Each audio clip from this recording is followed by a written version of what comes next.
Hey, good morning. This is Donovan with Software Sales Academy. This past weekend I sat down and I reflected on last week's sales calls. And there's one that stood out to me more than any other. It was a conversation with the CEO of a software company out in the San Francisco Bay Area. And I was following the exact sales process that I teach my clients. And when I got to the part where I was asking some pretty in-depth questions, I got to the part of what sales process do your salespeople or your sales team follow? And she started to get a little bit defensive in the aspect of, well, I hire good people. They have college degrees. They're well communicated. They have a lot of experience, and then she froze. Seemed like 20 seconds went by, but it's probably only 10. But the point of that is she came to this self-realization that, oh shoot, I don't have a sales process.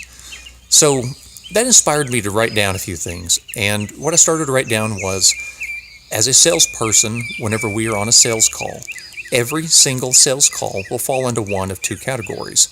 There are no other categories.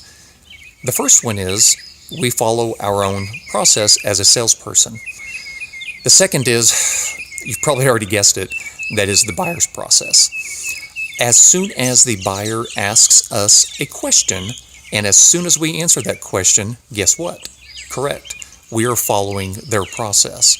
So this does a couple things. One, the buyer feels dominant, and two, the salesperson feels inferior. That's why we hear salespeople say things like, "Ma'am, thank you for your time. Sir, thank you for your time," and many other phrases like that.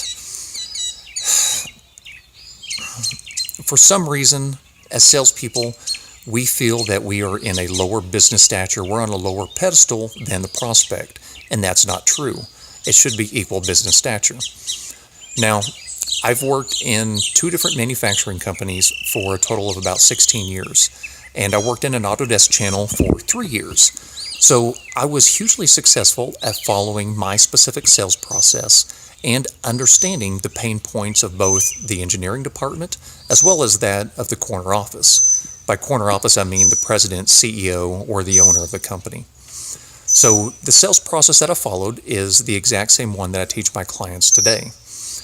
I am kind of a numbers guy. I like analyzing data, and to some extent, sales is a little bit, and marketing are both a little bit of a numbers thing. I don't know about you, but I prefer the odds of a salesperson and a sales organization that follows a specific process to put them at the advantage. And quite honestly, we're doing our customers more of a favor by doing that. We understand their issues, we understand the impact it has on the organization, and then we can either demo or we can provide some sort of solution that speaks specifically to those pain points of that manufacturing organization. So that's why I believe in following a process 100% of the time.